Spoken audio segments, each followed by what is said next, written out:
ஸ்தோத்திரம் உண்டாவதாக. அனைவருக்கும் ஓய்வு நாள் வாழ்த்துக்கள். பாடம் படிக்கிறதுக்கு முன்னாடி எல்லாரும் ஒரு ஜெபம் பண்ணிடுவோம். எங்களை நேசித்து வழிநடத்தும் எங்கள் பரம தகப்பனே, அப்பா, இந்த பாடத்தை எடுக்கிற பொறுப்பு ஒரு வாரத்துக்கு முன்னாடியே என்கிட்ட கொடுத்துருந்தோம். மறதினாலேயோ ஏதோ ஒரு காரணத்தினால ஆண்டவரே அசிஸ்டா பண்ண பாவியா ஆண்டவரே உடைய சமூகத்தில் நான் வந்து நிற்கிறேன்ப்பா. என்னோடய பாவத்தை ஆண்டவரே நீர் மன்னியும் கர்த்தாவே. அப்பா, நீர் என்னை மறைத்து நீர் எங்களோடு பேசும் பரிசுத்த ஆவியானவர் தாமே வாயில் வார்த்தைகளை வைத்து வைக்க வேண்டுமாயும் கேட்கின்ற ஒவ்வொரு பிள்ளைகளுடைய இருதயத்தையும் நீர் திறக்க வேண்டுமாய் இடத்தில் மன்றாடுகிறோம், கெஞ்சுகிறோம்.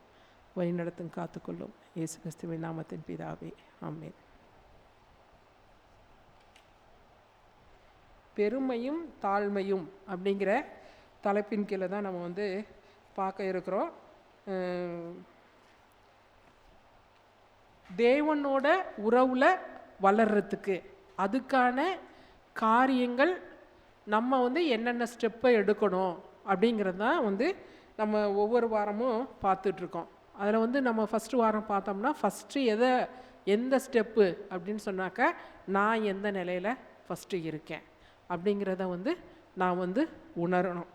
அந்த உணர்வு எனக்குள்ளார வந்ததுக்கு பின்னாடி தான் என்ன செய்ய முடியும் அப்படின்னு சொன்னாக்கா, அடுத்த ஸ்டெப்புக்குள்ளார நான் போக முடியும். என்ன அறியாமல் பாவம் செய்கிறவங்களா இருக்கலாம், தேவன் என்ன எதிர்பார்க்கிறாரு, தேவன் உண்மையான தேவன் யாருங்கிறத அறியாமல் இருக்கலாம், அவருடைய குணங்களை பற்றி அறியாமல் இருக்கலாம். இது எல்லாமே வந்து நான் ஃபஸ்ட்டு என்ன செய்யணும், நான் எந்த நிலையில் இருக்கேன் அப்படிங்கிறத வந்து உணர்ந்துக்கிட்டு தேவனை பற்றி அறிந்து கொள்வதற்கு நான் என்னென்ன பிரயாசப்படணும் அப்படிங்கிறதுல தான் வந்து நம்ம வந்து அடுத்தடுத்த ஸ்டெப்புக்குள்ளார நம்ம போகிறோம். அப்போது வந்து நான் எந்த நிலையில் இருக்கேன், அடுத்து வந்து தேவன் யார் அப்படிங்கிறத நான் வந்து தெரிஞ்சுக்கணும்.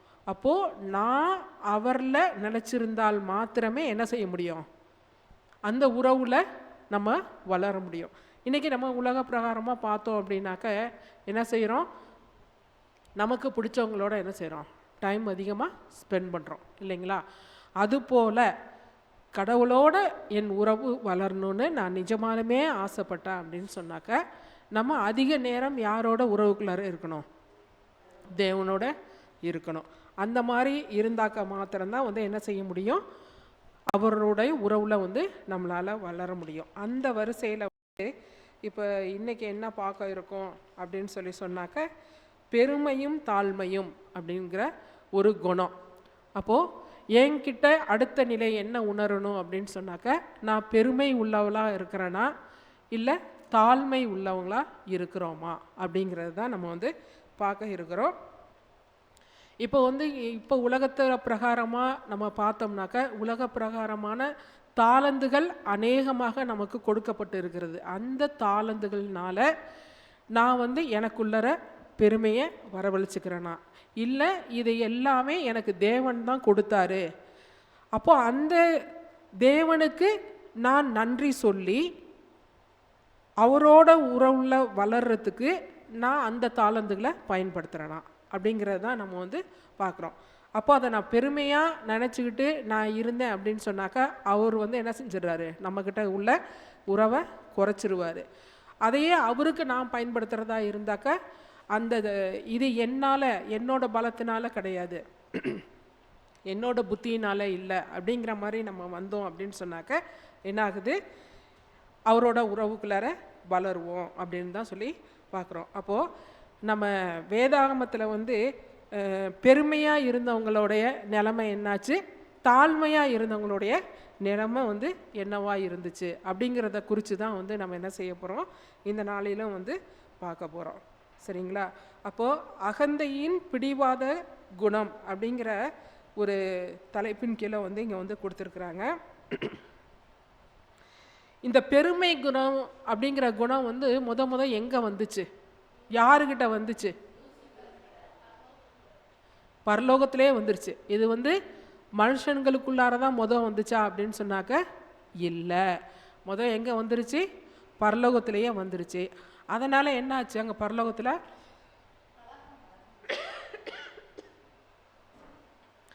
கலகம் வந்து ஒரு பெரிய பிரிவினையை உண்டாக்குச்சு. கடவுளுக்கும் லூசிஃபருக்கும் உள்ள ஒரு தொடர்பு என்னாச்சு, பிரிஞ்சு போயிடுறத வந்து நம்ம வந்து பார்க்குறோம்.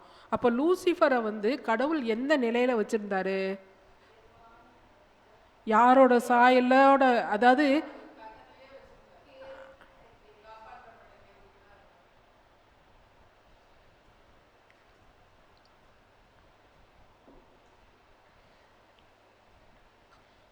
அப்போது அவர் எப்படி இருந்தார்னாக்க, நமக்கு வந்து தீர்க்க தரிசன புஸ்தகங்களில் பார்த்தோம் அப்படின்னாக்க, ஏசப்பாவோட சாயல்லையே யார் இருந்தாப்லையானாக்க லூசிஃபரோ இருந்திருக்கிறாப்புல. நீங்கள் சொன்னது போல் அவர் அதாவது கட்டளைகளை காப்பாற்றப்படக்கூடிய ஒரு கேருபினா இருந்தார் அப்படின்னு சொல்லி பார்த்தோம். இன்னொன்று என்ன, இசையாலேயே வந்து அவரை வந்து மகிழ்விக்கிற ஒரு டேலண்ட் அவருக்கு இருக்குங்கிறத பார்த்தோம். அங்கே உள்ள எல்லா மற்ற தூதர்களை காட்டில் எல்லாத்துக்கும் ஒரு தலைவனான ஒரு இடத்துல வந்து அவர் வந்து இருந்தான் அப்படிங்கிறதெல்லாம் வந்து நம்ம பார்க்குறோம். அப்போது வந்து நம்ம வந்து ஏசாயாவில் படிக்கிறப்ப தான் வந்து என்ன ஆகுது, என்ன அவருக்குள்ளார வந்ததுன்னு சொல்லிட்டு பார்க்குறோம்.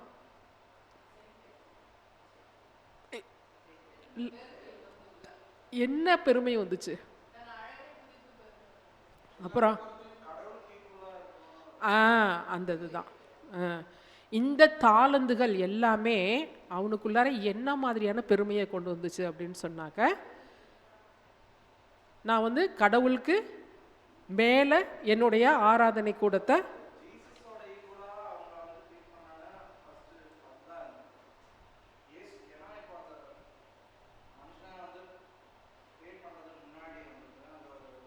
சர்க்கிள் இருக்கு.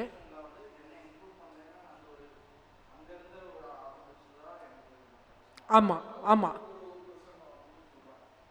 எப்படிங்க ரட்சிப்பின் திட்டம்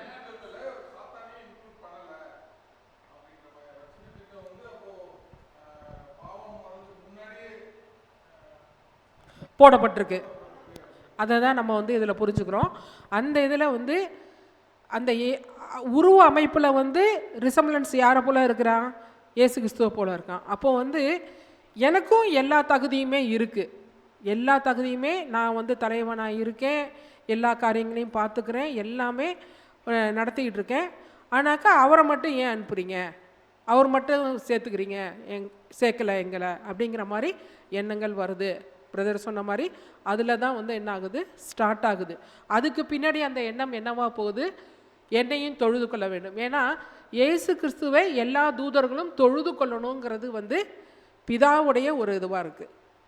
சரிங்களா? அப்போது அந்த தொழுகையின் எண்ணமும் அந்த இடத்துல அவனுக்கு வருது அப்படிங்கிறத வந்து அதாவது நம்ம உலகத்தில், நம்ம வாழ்கிற உலகத்தில் இந்த இராணுவ ஆட்சி வருதுன்னு சொல்கிறாங்கல்ல, இராணுவ ஆட்சி, அதுதான் நீங்கள் சொல்கிற அந்த யுத்தம் மேலே நடந்தது. ஆனால் இராணுவ ஆட்சி வர்றதுக்கு முன்னாடி தேவன் அதை அழிச்சிட்டார். இப்போ இவன் தான் இப்போ நம்ம இந்தியாங்கிற உலகத்தில், நம்ம வாழ்கிற உலகத்தில் இராணுவ ஆட்சினா என்ன, இராணுவத்துக்கான அதிகாரம் ஒருத்தர் இருப்பார், கமாண்டர், சீஃப் கமாண்டர்.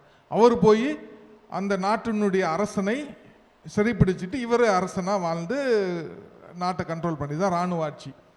சரிங்களா? இப்போ இதே தான் அங்கேயும் அவன் முயற்சி செய்தான். பரலோகத்தில் எல்லாரோட ஏஞ்சல்ஸ், இவங்களை துதிக்கிற, இவங்க சொல்ல கட்டுப்படுற ஏஞ்சல்ஸ்லாம் வச்சுக்கிட்டு மன்னர் இடத்துல போய் அவரோட ஈக்குவலாக அவரை டம்மியாக்கி ட்ரை பண்ணுறான். அதே தான் அங்கேயும் நடந்தது. ஆனால் அங்கே அவர் அவனை வீழ்த்தி கீழே தள்ளிடுறாரு. சரிங்களா? அப்போ வந்து இந்த குணத்தோட தான் வந்து ஆதாம் ஏவாளா படிச்சாரா அப்படின்னு சொல்லி பார்த்தாக்கா, அவரோட சாயலாக அவருடைய ரூபத்தின்படி என்ன செய்கிறாரு, மனுஷனை படைக்கிறார். ஆரம்பத்தில் இந்த எண்ணங்களோட கடவுள் படித்தாரு அப்படின்னு சொல்லிட்டு நம்ம வந்து என்ன செய்ய முடியாது, கடவுளை வந்து குற்றப்படுத்த முடியாது. அப்போது எப்போ இந்த எண்ணங்கள் உள்ள சாத்தானுக்கு அவன் வந்து ஏவாள் வந்து ஆதாமும் ஏவாளும் கீழ்ப்படிஞ்சாங்களோ, அந்த எண்ணங்கள், பெருமைங்கிற எண்ணம் என்ன செஞ்சிருச்சு, அவங்களுக்குள்ளாரையும் வர ஆரம்பிச்சிருச்சு. அவங்களோட வித்தாக இருக்கிற நாம் என்ன செய்கிறோம், இப்போ அந்த பெருமையின் குணங்களுக்குள்ளார நம்ம வரோம். சரிங்களா? இதுதான் பெருமை வந்ததுக்கான வழியாக இருக்குது. அப்போ அங்கே எப்படி வந்து ஒரு பிரிவினையை உண்டாக்குனுச்சோ அதே போல தான் மனுஷனாகிய நமக்கும் வந்து நம்மளை தேவன் எதுக்காக படைச்சாரு அப்படின்னு சொன்னாக்க அவருடைய குணங்களை பிரதிபலிக்கிறவர்களாக அவருடைய திட்டத்திற்கு இசைவாக வாழ்கிறவராக அவரை மாத்திரமே தேவனாக தொழுது கொள்ளணும் அப்படிங்கிற ஒரு நோக்கம்தான். சரிங்களா? அப்போது இடையில வந்து இவன் வந்து என்ன செஞ்சிடறான், விழுந்ததுனால வேண்டி நமக்கு இந்த குணங்கள் வருது. ஆனாலும் கூட வந்து நம்ம அந்த குணங்கள் வந்து நமக்குள்ளார இருந்தால் கடவுளுக்கு நமக்கு உள்ள ஒரு தொடர்பு போயிடும் அப்படின்னு சொல்லுதான். அதாவது அகந்தை பெருமை இதெல்லாம் ஒரு பிடிவாதமான ஒரு குணத்துக்குள்ளார வருது அப்படிங்கிறத வந்து பார்க்குறோம். சரிங்களா? அப்போது இந்த பெருமை எப்போதுமே ஒரு நேர்மறையானதாக இருக்க முடியாதா அப்படின்னு சொன்னாக்க, ஒருவேளை பெருமை பற்றி பொதுவாக நம்மிடத்தில் கருத்தின்படி அநேகர் நேர்மறையானதாக ஒரு நாளுமே என்னது இருக்கவே முடியாது அப்படின்னு சொல்கிறாங்க. இதில் இந்த பாடத்தில் ஒரு கேள்வி, இதில் வந்து இந்த பேஸில் வந்து இதுதான் அகந்தை பெருமை அப்படி இருந்ததுன்னா அந்த குணம் என்ன செஞ்சிருது, கடவுள்கிட்ட இருந்து நம்மளை வந்து பிரிச்சிருது அப்படிங்கிறது தான் பார்க்குறோம். உங்களை நீங்களே கேளுங்கள், உண்மையில் என்னிடம் எவ்வளவு தூரம் பெருமை காணப்படுகிறது, அந்த பெருமை தேவனோடும் மற்றவர்களோடும் உள்ள உறவை எவ்வாறு பாதிக்கிறது அப்படின்னு சொல்லிட்டு இங்கே ஒரு வந்து கேள்வி கேட்குறாங்க. இப்போ இன்றைக்கி வந்து மனுஷனுக்குள்ளாரையே என்ன செஞ்சுருக்காங்க, நிறைய கேட்டகரி பிரித்து வச்சுருக்காங்க இல்லைங்களா? மல்டி மில்லியனர், ஒரு அரச குடும்பம், ஒரு ஆளுகையில் இருக்கிற குடும்பம், அரசியல்வாதி குடும்பம், பணக்கார குடும்பம், அப்புறம் என்ன ஜாதி வாரியாக பிரிச்சிருக்கிறாங்க, தொழில் வாரியாக பிரிச்சிருக்கிறாங்க, அடுத்து வந்து கல்வியின் மூலமாக தகுதிகளை வச்சு பிரிச்சிருக்கிறாங்க. இப்படி வந்து ஏழைகளாக தரித்திரர்களாக இப்படி நிறைய கேட்டகரிகள் என்ன செஞ்சுருக்கு, பிரித்து வச்சுருக்குறோம். அப்போது இந்த பிரிவினைக்குள்ளாராக நான் இதில் வந்து எந்த கேட்டகரியில் சிக்கிக்கிட்டு இருக்கேன். அப்போ ஆண்டவர் அந்த மாதிரி கேட்டகரியை வந்து பிரித்து பார்த்து ஒவ்வொருத்தருக்கும் வந்து நன்மை செய்கிறாரா? நம்ம போன வாரத்தில் பார்த்த மாதிரி அவர் நல்லோர் மேலும் தீயோர் மேலும் என்ன செய்கிறாரு, சூரியனை உதிக்க செய்கிறார் அப்படின்னு சொல்லிட்டு பார்க்குறோம். எல்லாருக்குமே மழை பொதுவாக கிடைக்கிது, பொதுவான எல்லா ஒரு ஆசீர்வாதங்களும் கடவுள் பாகுபாடு இல்லாமல் கொடுக்குறாரு. அப்போது நாம் வந்து எந்த அளவுக்கு வந்து நம்மளிடத்துல வந்து நாம் எந்த இடத்துல இருக்கோம், என்னெல்லாம் வந்து எந்த காரியம் எனக்குள்ளார பெருமையை உண்டாக்குகிறது அப்படிங்கிறத குறித்து நம்ம வந்து தெரிஞ்சுக்கணும். அடுத்து உங்களை அறிந்து கொள்ளுங்கள் அப்படின்னு சொல்லிட்டு இந்த இடத்துல வந்து நமக்கு வந்து கொடுக்குறாங்க. இதில் யாரோடைய இதை வந்து சொல்லப்படுது அப்படின்னு சொன்னாக்க நமக்கு எல்லாருக்குமே தெரியும். அந்த 2 பேர் வந்து ஜெபம் பண்ண போகிறாங்க. அந்த கதை எல்லாருக்குமே நமக்கு வந்து தெரியும். 2 பேர் போய் என்ன செய்கிறாங்க, ஒரு ஆலயத்துக்கு தான் போகிறாங்க. 2 பேருமே யாரை தொழுது கொள்கிறாங்க, ஒரே தேவனை தான் தொழுது கொள்கிறாங்க, ஒரு வேதத்தை கையில் வச்சுருக்கிறவங்களா தான் இருக்கிறாங்க. ஆனாலும் கூட வந்து அவங்களுடைய ஜபங்கள் எப்படி ஏறெடுக்கப்படுகிறது அப்படிங்கிறத வந்து நம்ம வந்து பார்க்குறோம். அப்போது நாம் ஜெபிக்கிற ஜபம் எப்படிப்பட்டதாக இருக்குது அப்படிங்கிறத வந்து அந்த பாடத்தின் மூலமாக ஆயக்காரன் என்ன சொல்கிறாரு, நான் ஒரு பாவி அப்படின்னு சொல்லிட்டு வானத்தையும் நோக்கி பார்க்க முடியாத அளவுக்கு தன் மார்பில் அறைந்து கொண்டு என்ன செய்கிறாரு, ஜபம் செய்கிறாருன்னு பார்க்குறோம். ஆனால் பரிசேயருங்கிறவங்க யார், எந்த குரூப்பு? யூதர்களில் தாம்மா. அவங்க என்ன இப்போ ஆயக்காரர் அப்படின்னு எடுத்தோம் அப்படின்னாக்கா அவங்க டாக்ஸ் வசூலிக்கிறவங்க. அதே போல் பரிசேயருங்கிறவங்க வேதத்தை நல்லா படித்து கற்றறிஞ்சவங்க அப்படின்னு சொல்கிறவங்க.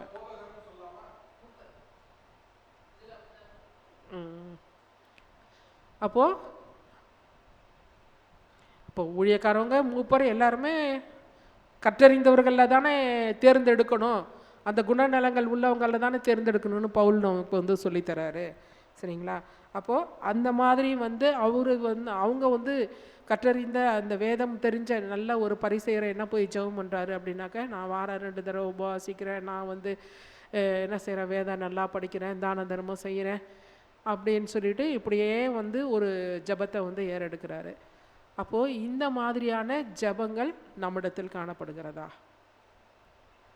நான் எந்த வகையில் நான் ஜெபம் பண்ணுறேன்? இன்றைக்கும் ஒவ்வொரு சமயம் வந்து நிறையா நேரத்தில் ரொம்ப இக்கட்டு வரப்போ நம்ம உடம்புலையும் ஏதாவது வியாதி வந்ததுனாக்க ஒரு சில சமயம் என்ன செய்வோம், ரெகுலராக கோயிலுக்கு போகிறோம், ரெகுலராக தசம பாகம் கொடுக்குறோம், ரெகுலராக நம்ம வந்து வேதம் வாசிச்சுக்கிட்டு இருக்கிறோம், எல்லாமே ரெகுலராக நம்ம செஞ்சுக்கிட்டே இருக்கோம். அப்படி இருந்து இந்த கடவுள் ஏன் என் வாழ்க்கையில் இப்படியே அனுமதிச்சார் அப்படின்னு ஒன்று நினைப்போம். இன்னொன்று என்ன நினைப்போம் அப்படின்னு சொன்னாக்க, எங்கள் தேவன் தான் ஜீவனுள்ள தேவன், மெய்யான தேவன் அப்படின்னு வந்துட்டு எல்லாம் சொல்லிக்கிறீங்க, போகிறீங்க. உங்களுக்கே இவ்வளோ கஷ்டம், உங்களுக்கு ஏன் இவ்வளோ பிரச்சனை, உங்களுக்கு ஏன் இந்த நோய் அப்படின்னு நம்மளை வந்து கேள்வி கேட்பாங்க. ஒன்று, அந்த கேள்விகளுக்கு நம்ம எப்படி பதில் சொல்கிறது அப்படிங்கிறதெல்லாம் வந்து நம்ம மனசில் என்ன செய்யும், திங்கிங்காக ஓடிக்கிட்டு போய் அவர்கிட்ட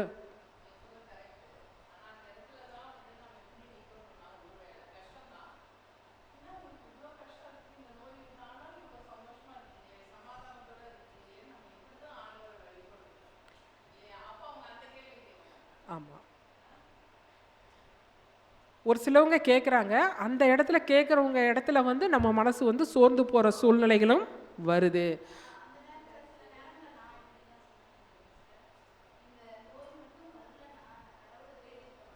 ம்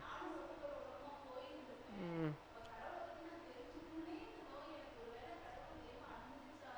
ம் ம் இப்போ அழகாக பாருங்கள், ஃபெமிலாங்கிற சகோதரி சொல்கிறாங்க, அவங்க வந்து இப்போ நமக்கு வாழ்க்கையில் ஒரு கஷ்டம், ஒரு நோய்கள், ஒரு பிரச்சனைகள் வருது அப்படின்னு சொல்கிறப்ப அவங்க வந்து யாராவது அவங்கக்கிட்ட கேட்டாக்கா அவங்க எப்படி சொல்லுவாங்களான்னாக்க, ஒருவேளை இதை அனுமதிச்சதுனால தான் நான் வந்து அவரோட சேர்ந்து இருக்கிறதுக்காக இதை அனுமதிச்சிருக்கிறாரோ, இல்லை ஒன்றுமே இல்லாமல் இருந்தால் நானும் உலகத்தோட உலகமாக அடிச்சுட்டு போயிருப்பணும் அப்படிங்கிற மாதிரி நான் சாட்சியாக சொல்லுவேன் அப்படிங்கிறாங்க. அப்போது சகோதரி வந்து சுமதி சகோதரி என்ன சொல்கிறாங்க அப்படின்னு சொன்னாக்க, அவங்க வந்துட்டு நான் வந்து அந்த நோய்கள் அந்த பிரச்சனைகள் எனக்குள்ளே இருந்தாலும் நான் சந்தோஷமாக அதை நான் ஏற்றுக்கிறப்ப வந்து என்னை அந்த மாதிரி கேள்வியே கேட்காத அளவுக்கு நான் அந்த வழியில் போவேன் அப்படின்னு சொல்கிறாங்க. இதெல்லாம் நமக்கு கடவுள் கூட நெருங்கிறதுக்கான ஒரு டிப்ஸு. அவங்கவுங்க வாழ்க்கையில் உள்ள அனுபவங்களை அங்கே வந்து நமக்கு வந்து சொல்லித்தராங்க. இதை நம்மளும் வந்து மனசில் வந்து இந்த கருத்துக்களை வந்து நம்ம ஏற்றுக்கணும். அப்போது நம்மளுடைய நிலையை வந்து ஃபஸ்ட்டு நம்ம வந்து தெரிஞ்சுக்கணும். என்னுடைய ஜெபம் என்னவா இருக்குது அப்படிங்கிறத வந்து நம்ம வந்து பார்க்க வேண்டியதாக இருக்குது. இதில் வேறு எதுவும் கேள்விகள் எதுவும் கருத்துக்கள் இருந்தாக்கா நீங்கள் சொல்லுங்கள்.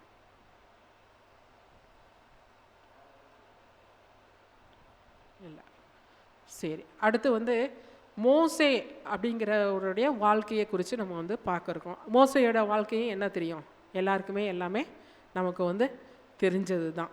இங்கே வந்து பாருங்களேன், தாழ்மையுள்ள தாசன் அப்படின்னு சொல்லிட்டு வந்து கொடுக்குறாங்க இல்லைங்களா. ஆனால் மோசே வந்து ஆரம்பத்தில் இருந்தே அந்த தாழ்மையுள்ள ஒரு குணத்தில் இருந்தாரா? இல்லை. அவர் வந்து தேவனால் தெரிந்து கொள்ளப்பட்ட ஒரு பாத்திரம். அந்த இஸ்ரவேல் மக்களுக்கு தன்னால் ஒரு விடுதலையை கொடுக்கறதுக்காக ஆண்டவர் என்ன ப்ரிப்பேர் பண்ணுறாரு அப்படிங்கிற காரியத்தை என்ன செஞ்சுக்கிறாரு, தெரிஞ்சுக்கிறாரு, புரிஞ்சுக்கிறாரு, எல்லாமே இருக்குது சரிங்களா. அப்போது 2 வித கலவையான ஒரு குணத்தில் தான் என்ன இருக்கார், ஆரம்பத்தில் அவர் வந்து இருக்கிறார்.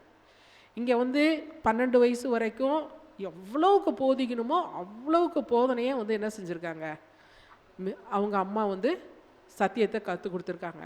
அப்போ அதெல்லாம் மனசில் வச்சுக்கிட்டு அங்கே எகிப்தில் அந்த அரண்மனையில் வாழ்கிறப்ப வந்து அந்த ஒரு அவங்களோட தெய்வ கொள்கைக்குள்ளார அந்த தெய்வீக பாடத்தையும் கற்றுக்கிட்டா தான் அந்த அரசவையில் அரசனாக அமர முடியும்.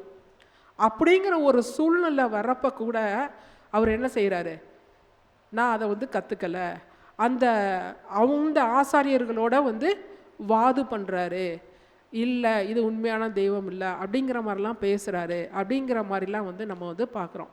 அப்போது ஒரு சில குணங்கள் வந்து அங்கே வந்து எதிர்த்து நிற்கிறதா இருந்தாலும் ஒரு சில குணங்கள் என்னவா இருக்குது, அவருக்குள்ளார வந்து சரி நான் இந்த அரசனாக நான் இங்கே வந்து உட்காந்துட்டேனாக்க என்னால் தான் வந்து இந்த மக்களுக்கு நான் விடுதலையை கொடுக்க போகிறேன், என் மூலமாக தான் அப்படின்னு சொல்லிட்டு சொன்னேன். அவங்களுடைய சகோதரர்கள் தான் அவருன்னு தெரிஞ்சதுக்கு பின்னாடி அதுக்காக வந்து மனசு கஷ்டப்படுறது, அந்த ராஜ்யம் அந்த ஆளுகை அந்த அரசாலவே எனக்கு வேண்டாம், இவங்களுக்கு விடுதலை கொடுத்து இவங்களில் ஒரு ஆளாக அந்த தெய்வத்துக்காக நான் கஷ்டப்பட்டால் போதும் அப்படிங்கிற மாதிரி உள்ள குணங்கள். 2 விதமான குணங்களும் அவருக்குள்ளார இருக்குது அப்படிங்கிறதான் பார்க்குறோம்.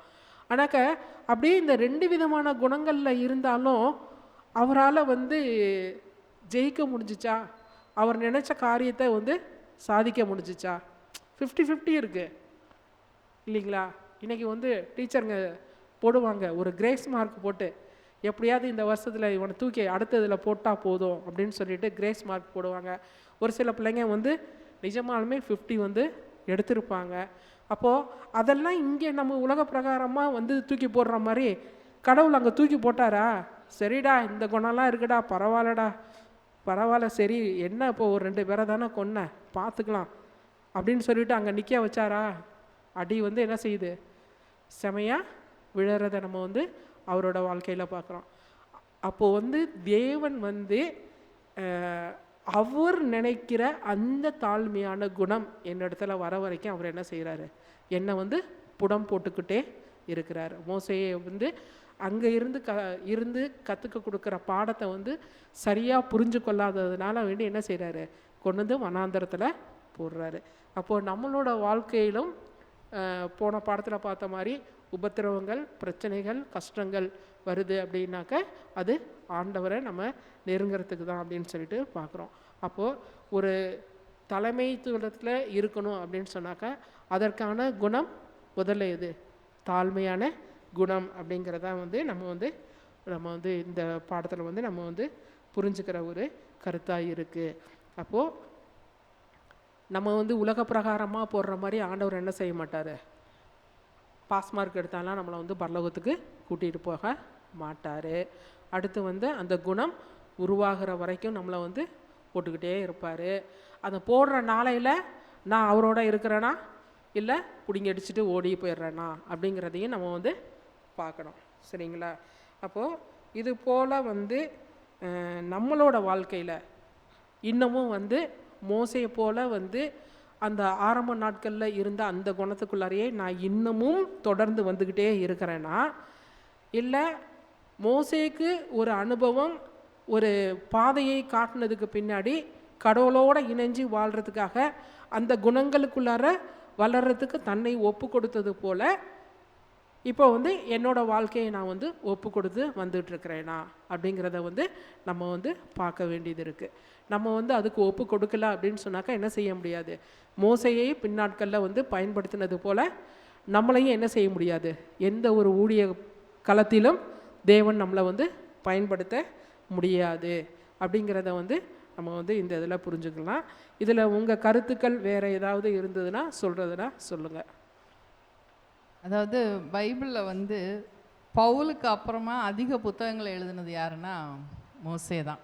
அதுக்காக ஆண்டவர் வந்து அவரை எப்பையிலேருந்து தயார்படுத்தியிருக்காருன்னா அவரோட பிறப்பிலேருந்தே அவரை தயார்படுத்த ஆரம்பிச்சிட்டார். உண்மையில் நம்ம நினைக்கிறோம் அவர் மீதியான் தேசத்துக்கு போன பிறகு தான் தயார் பண்ணாரானா இல்லை, அவரை பிறந்ததுலேருந்தே ஆண்டவர் வந்து அவரை தயார்படுத்திட்டு எப்படி பவுலை தயாராக்கினாரோ அதே போல் தான் வந்து இவரையும் தயாராக்கியிருக்காரு. ஏன் அப்படின்னா அப்போஸ்தலர் 7:22 நம்ம படிக்கிறோம், என்ன படிக்கிறோம் அப்படின்னா, மோசே வந்து எகிப்தியருடைய சகல சாஸ்திரங்களிலும் கற்பிக்கப்பட்டு வாக்கிலும் செய்கையிலும் வல்லவனானான்ட்டு. அப்போ அங்கே இருக்கிற எல்லா சாஸ்திரங்களையும் கற்றுக்கிட்டார் அப்படின்னா என்ன அர்த்தம், அங்கே இருக்கிறதான எழுத்து முறைகள், அவங்களோட மொழி எல்லாத்தையுமே அவருக்கு வந்து அவ்வளோ அருமையாக சொல்லி கொடுத்துருக்காங்க. எகிப்தியருடைய எழுத்து முறைகள் வந்து 2 வகை இருக்குதான். ஒன்று வந்து சாதாரணமாக எழுதுகிற முறை, இன்னொன்று வந்து அரசாங்க ரீதியாக மற்றவங்களுக்கு எழுதுறது எப்படி இருக்கணும். இந்த 2துலேயுமே அவர் கற்றுக்கிட்டதுனால தான் வந்து என்ன சொல்கிறாங்கன்னா, வரலாற்று ஆராய்ச்சியாளர்கள் சொல்கிறாங்க, அதாவது என்னென்னா அந்த முதல் 5 ஆகமங்கள் இருக்கு இல்லையா, உபாகமம் வரைக்கும், அது வரைக்கும் எழுதுனது யார் தான், மோசே தான். அது எழுதப்பட்ட விதம் மாதிரி பைபிளில் எந்த புத்தகமும் எழுதப்படலையாம். அதுக்கு காரணம் என்னென்னா அவர் அங்கே கற்றுக்கிட்டதான முறை, அதை ஆவியானவர் வந்து அதன் வழியாக வந்து அவரை எழுத வச்சுருக்காரு. இந்த 5 ஆகமங்களும் அவ்வளோ அருமையாக எழுதப்பட்டிருக்கு அப்படின்னு சொல்லி சொல்கிறாங்க. அப்போ எப்போலேருந்து அவரை ரெடி பண்ணிக்கிட்டே இருக்காருன்னு சொல்லி பாருங்கள். இதில் எனக்கு இந்த இடத்துல ஒரு சின்ன கேள்வியும் இருக்குது, இந்த கேள்வியை கேட்குறேன், யாராவது சொல்லுங்கள். அந்த இடத்துல வந்து அவர் சொல்கிறாரு, பவுல் சொல்கிறாரு, அவர் வந்து எல்லாத்தையும் கற்றுக்கிட்டு வாக்கிலும் செய்கையிலும் வல்லவனானான்னு சொல்லிட்டு சொல்கிறாரு மோசையை குறித்து. ஆனால் மோசே வந்து மீதியான் தேசத்துக்கெல்லாம் போயிட்டு அதுக்கப்புறமா ஆண்டவர் அவரை செலக்ட் பண்ணும்போது கூட அவர் என்ன சொல்கிறாருன்னா, கடவுளே எனக்கு வாக்கு வன்மையெல்லாம் கிடையாது, எனக்கு மந்த நாவு திக்கு ன்றாங்க. இந்த இடத்துல ஏன் இந்த ஒரு கான்ட்ரடிக்ஷன் வருது, இதுக்கு என்ன அர்த்தம்னு மட்டும் எனக்கு சொல்லுங்கள். ரொம்ப நாளாக அவர் வந்து 40 வருஷத்து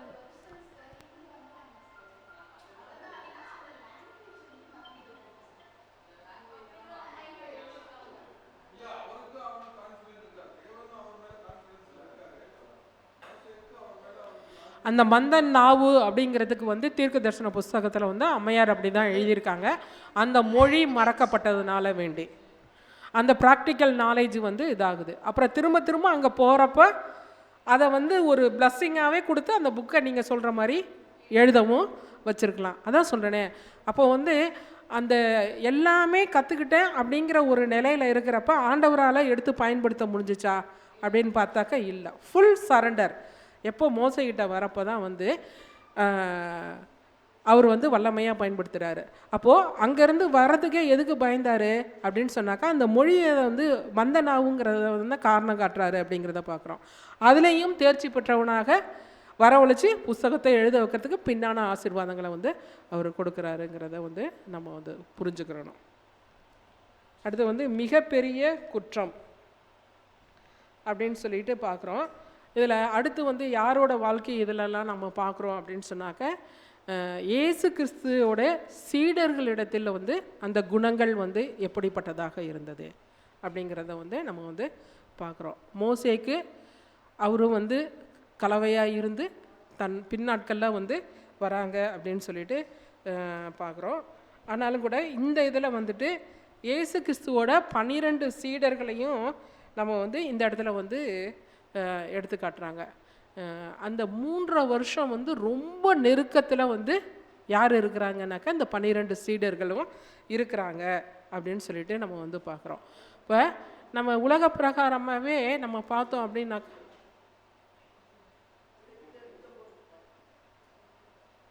இல்லை அதை போட்டால் அங்கே அடி வாங்குமா,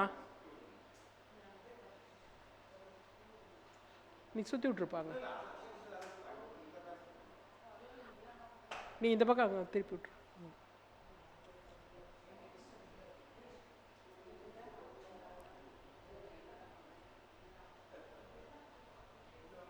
நம்ம இதை வேணுமா ஆஃப் பண்ணிடுங்க, இதை ஆஃப் பண்ணிவிட்டு இதை வேணுமா போடுங்க.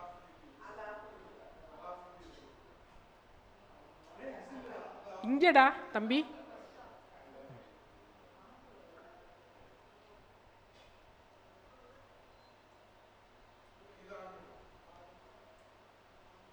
ஏன்னா 2க்கு மேலே போட்டாக்கா வந்து அடி வாங்குது.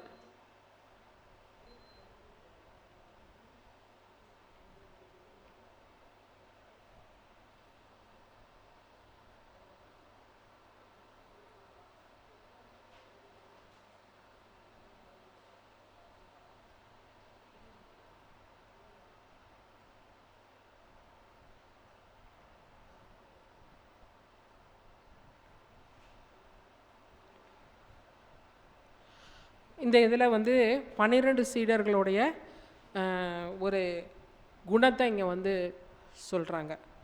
இப்போ வந்து அவங்க வந்து நமக்கு எல்லாருக்குமே தெரியும் இயேசுவோட சீடர்கள் வந்து எப்படிப்பட்டவங்களாக இருந்தாங்க.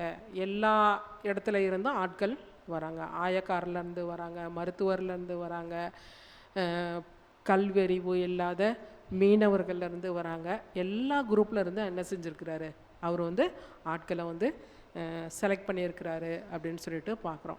அப்போ வந்து 3 வருஷமும் அவரோடைய இருந்து என்ன செய்கிறாங்க, சாப்பிட்டுக்கிட்டு படுத்துக்கிட்டு அவரோட ஊழியத்துக்கு போகிறானெல்லாம் போய்கிட்டு எல்லாமே வந்து என்ன செய்கிறாங்க, அவங்க செஞ்சுக்கிட்டே வந்துக்கிட்டு இருக்கிறாங்க.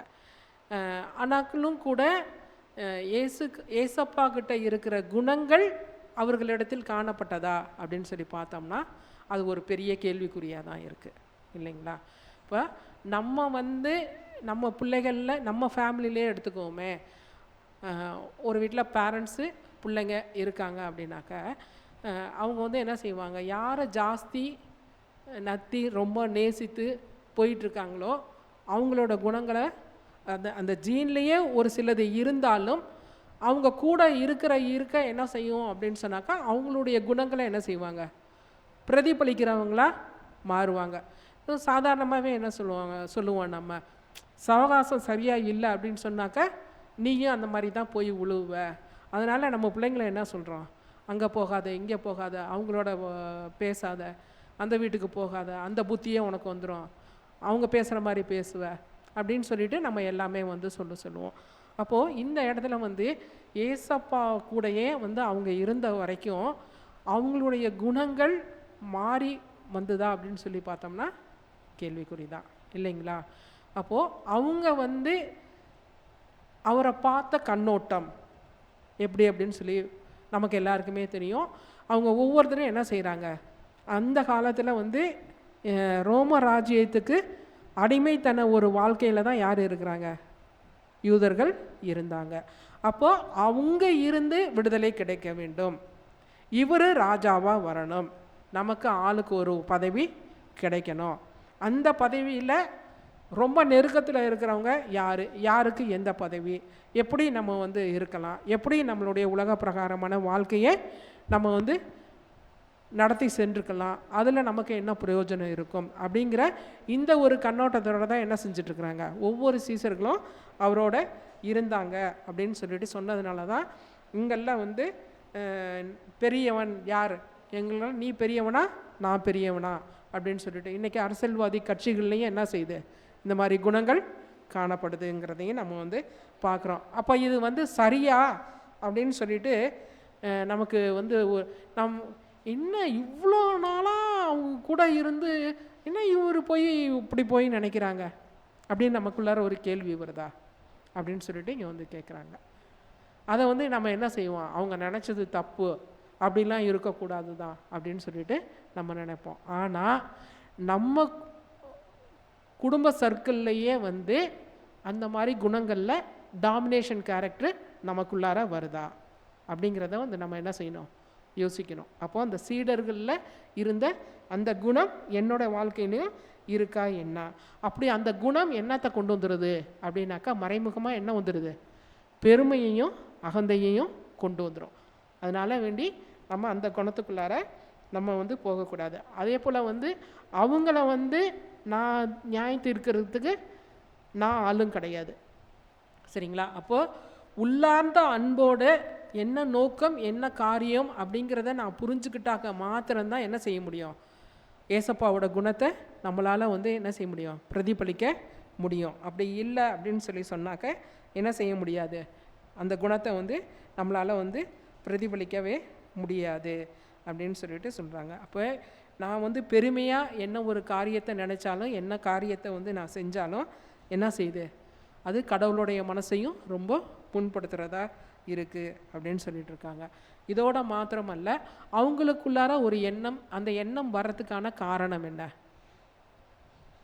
ஏன் அந்த பெருமை, அந்த நான் பெரியவனா நீ பெரியவனா அப்படிங்கிறதெல்லாம் வருது அப்படின்னு சொன்னாக்க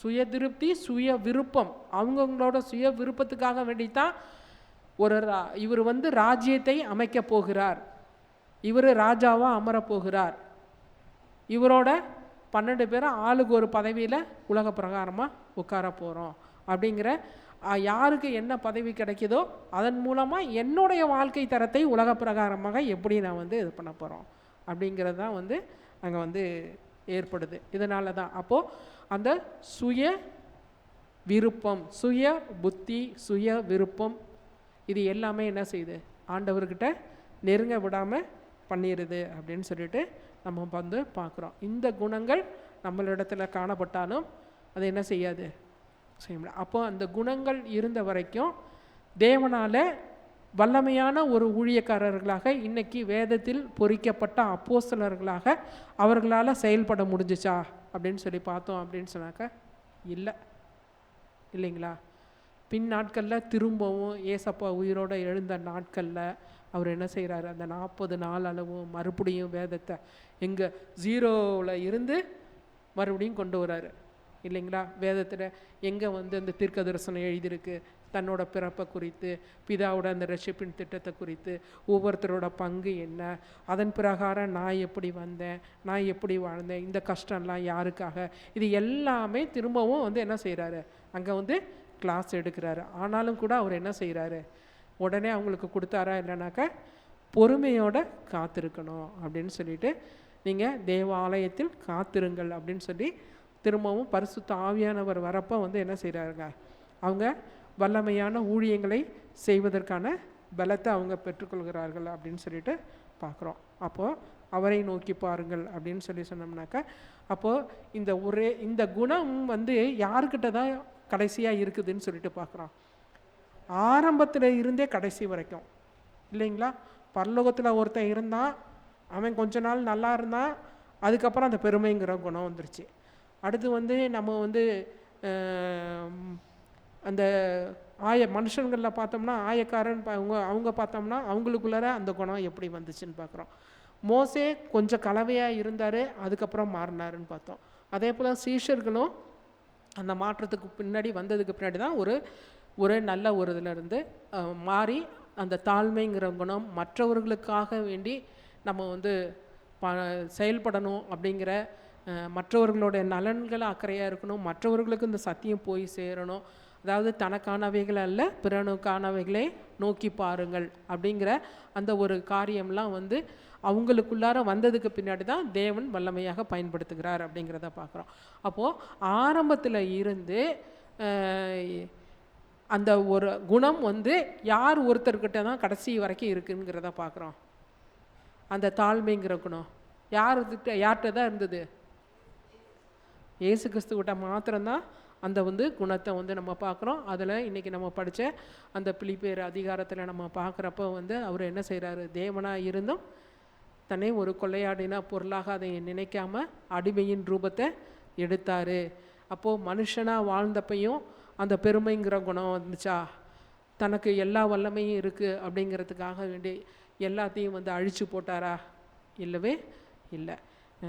அந்த ஒரு தாழ்மையான குணம் வந்து நம்ம வந்து பிதா குமாரன் பரிசுத்த ஆவி அவங்கக்கிட்டையும் அங்கே பரலோகத்தில் இருக்கிற அந்த தேவ தூதர்கள்கிட்டையும் தான் வந்து பார்க்க முடியுது. இந்த மாதிரி வந்து குணம் எனக்கு நான் வரணும் அப்படின்னு சொல்லி சொன்னாக்க, நம்மளுடைய அனுதின வாழ்க்கையில் வந்து அந்த சிலுவையின் வெளிச்சத்தில் அவரை நோக்கி நாம் பார்க்கும் பொழுது மாத்திரமே என்ன செய்ய முடியும், அந்த குணங்களை நம்மளால் பெற்றுக்கொள்ள முடியும் அப்படின்னு சொல்லிட்டு நம்ம வந்து பார்க்குறோம். அப்போ வந்து ஏசப்பா கிட்ட மட்டும்தான் இந்த குணம் இருந்துச்சா அப்படின்னு சொல்லி பார்த்தாக்க, பிதாக்கிட்டையும் அந்த குணம் இருக்குது, பரிசுத்த ஆவியானவர்கிட்டையும் அந்த குணம் இருக்குது. அப்போது இதெல்லாம் வந்து அந்த சிலுவையை ஏன் அப்படியே பார்த்துக்கிட்டே இருக்க சொல்கிறாங்க அப்படின்னு சொன்னாக்க, போன வாரம் வந்து ஒரு அருமையான செய்தி வந்து கேட்டிருப்பீங்க நீங்கள் நினைக்கிறேன்.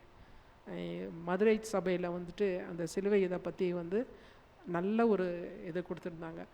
அப்போது வந்து அங்கே பிதாவுடைய பிரசன்னம் அங்கே இருக்குது. அவருக்கு வந்து அவ்வளோ கோபம் வருது. அதாவது உன்னை தொடுபவன் என் கண்மணியை தொடுவான் அப்படின்னு சொல்லி சொல்கிறாரு. உங்களில் வந்து யார் வந்து என்ன உங்களுக்கு வந்து பண்ணுறாங்களோ அது எனக்கு பண்ணுற மாதிரி அந்த இடத்துல நான் வந்து நின்று உங்களுக்காக நான் யுத்தம் பண்ணுவேன், நான் உங்களுக்காக போராடுவேன், இப்படி எல்லாமே வந்து நம்ம வேத வசனத்தில் பார்க்குறோம். அப்போ சாதாரண மனுஷனாக இருக்கிற நமக்கே அவர் வந்து யுத்தம் பண்ணுவார் அப்படின்னு சொன்னாக்க, அப்போ ஏசப்பாவுக்கு வந்து அந்த கடைசி மரணத்தின் நாட்களில் வந்து எவ்வளோ கொடுமைகள், எவ்வளோ பிரச்சனைகள், எவ்வளோ அவமானம், எவ்வளோ நிந்தனைகள், இது எல்லாமே நமக்கு எல்லாருக்குமே தெரியும். அப்போ அந்த இடத்துல வந்து அவருக்கு வந்து செஞ்சிருப்பாரா செஞ்சிருக்க மாட்டாரா? அவ்வளோ கொடுமைகள், அவ்வளோ பிரச்சனைகள், அவமானம், போட்டு குத்தி கிழிச்சு எடுக்கிறாங்க, சரீரத்தை கொடுமைப்படுத்துகிறாங்க, மனசை வலிக்கிற அளவுக்கு நடக்கிறாங்க. எல்லாமே நடந்தும் கூட வந்து பிதா ஏன் அந்த இடத்துல அமைதியாக இருந்தார்? ஏன்னு கேட்டாக்க, அவரை காட்டிலும் நம்மேல வைத்த அந்த அன்பு அப்படின்னு சொல்கிறாங்க. அப்போ அந்த தேவ தூதர்கள்லாம் ஒரு வார்த்தை நீங்கள் சொல்லுங்கள், நாங்கள் போய் இவங்களெல்லாம் அழிச்சிட்றோம் அப்படின்னு சொல்கிறாங்க. ஆனாலும் கூட பிதாவுடைய வல்லமையினாலும் என்ன செஞ்சுருக்க முடியும்? அங்கே ஒரு அழிவை வந்து உண்டாக்கியிருக்க முடியும். ஆனால் அப்படி அழிச்சிருந்தாக்கா என்ன ஆயிருக்கும்? ரட்சிப்பின் திட்டம் நிறைவேறி இருக்காது. சாத்தான் சொன்னது போல் என்ன ஆகும்? தேவன் அன்பில்லாதவர், கொடுமைக்காரர் அப்படின்னு சொல்லிட்டு இன்றைக்கி சபைகளுக்கு ஆலோசனையில் வந்து சகோதரி சொன்னாங்கல்ல, அந்த ஒரு காரியம்தான். அப்போது மற்ற உலகத்துக்காரவங்களும் என்ன செஞ்சுருப்பாங்க, தேவனுடைய பார்க்குற கண்ணோட்டம் மாறி இருக்கும். அதுவும் அதோட வந்து அப்போது ஏசப்பாவை காட்டிலும் யாரை நேசிச்சிருக்காரு, பாவிகளாகிய நம்மளை வந்து நேசிச்சிருக்கிறாரு அப்படிங்கிறது புரியுது. அப்போது அந்த 3 பேரோட குணங்களும் என்னவாக தான் இருக்குது, ஒரே மாதிரியாக இருக்குது, ஒரே சிந்தனையாக இருக்குது. செயல்கள் இந்த ரட்சிப்பின் திட்டத்தில் வந்து ஒருத்தருக்கு ஒருத்தர் என்ன செய்கிறாங்க, போட்டி போட்டுக்கிட்டு நம்மளை மீட்டெடுக்கிறதுக்காக வேண்டி அந்த குணங்களை பிரதிபலிக்கிறவர்களாக இருக்கிறாங்க. அப்போது இந்த குணங்கள் என்னெல்லாம் வளர்த்துக்கணும், வந்து தாழ்மைங்கிற குணம் எனக்குள்ளார வரணும் அப்படின்னு சொன்னாக்க, ஆரம்பத்தில் இருந்தே தாழ்மையாக இருக்கிற அந்த குணம் உள்ளவர் ஒருவரே, அவர் கிறிஸ்து. அந்த கிறிஸ்துவை நாம் நோக்கி பார்க்கும் பொழுது, அந்த சிலுவை காட்சியை நாம் தியானிக்கும் பொழுது அவரோட நான் போகிறப்ப வந்து என்ன செய்யும், அந்த குணங்கள் என்னிலையும் வெளிப்படும். அப்போது அந்த மாதிரி அந்த குணங்கள் எனக்குள்ளார வரப்போ தான் எப்படி வந்து தீர்க்கதரிசிகளாகட்டும், அப்போஸ்தலர்களாகட்டும், இல்லை நம்மளுடைய முற்பதாக்களாகட்டும், வேதாமத்தில் படிக்கிற ஒவ்வொரு கேரக்டர்ஸை பற்றி நம்ம ஒவ்வொருத்தருடைய குணாதிசயங்களை படிக்கிறப்பையும் அவங்கள வல்லமையாக எப்படி பயன்படுத்தி இருக்கிறாரு அப்படிங்கிறத வந்து நம்ம பார்க்குறப்ப வந்து அந்த வரிசையில் என்னோட பேரும் என்ன செய்யும், இடம்பெறும். அப்போது தேவன் நம்மளை என்ன நோக்கத்திற்காக அழைத்திருக்கிறார், என்ன திட்டங்களை நம் மூலமாக நிறைவேற்ற இருக்கிறார், எப்படி மோசே மூலமாக ஒரு விடுதலை, ஒரு ரட்சிப்பு அந்த மக்களுக்கு கொடுக்குறாரோ, அதே போல் வந்து இந்த காலகட்டத்திலும் யாருக்காவது நம் மூலமாக என்ன செய்யும், அவங்களோட வாழ்க்கையில் ஒரு பெரிய விடுதலையை கொடுக்க தேவன் சித்தம் வைத்திருக்கிறார். அந்த நோக்கத்திற்காக தான் நம்மளையும் அழைச்சிருக்கிறாரு. அப்போ நாம் அவரை நோக்கி பார்க்குறப்ப அந்த தாழ்மையின் குணத்தை பெற்று, அவருடைய குணங்களை பெற்று, அவருடைய நோக்கங்களையும் திட்டங்களையும் செயல்களையும் நிறைவேற்றுவர்களாக நாம் மாறுவோமாக. அவரோட உறவில் வளர்கிறதுக்கு முக்கியமான குணம் எது, தாழ்மை. பெருமை இருந்தால் என்ன செஞ்சுருவோம், லூசிஃபர் விழுந்தது போல் நம்மளும் விழுந்துருவோம் அப்படிங்கிறத இந்த பாடம் நமக்கு சொல்லிக் கொடுக்கிறது. இதில் வேறு எதுவும் கருத்துக்கள் சொல்ல வேண்டியது யாரும் இருந்ததுனாக்க கொஞ்சம் சொல்லலாம்.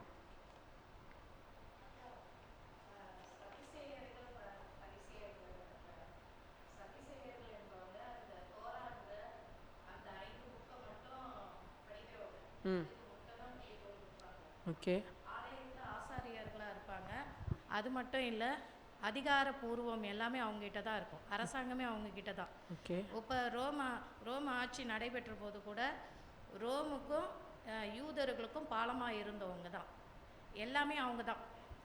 இதில் பரிசேயர்கள் என்றவங்க யார் அப்படின்னா, தோரா அதையும் நம்புவாங்க, தீர்க்கதரிசிகள் சொன்னாங்கல்ல அந்த புத்தகத்தையும், அவங்க சொன்ன புத்தகத்தையும் படிப்பாங்க.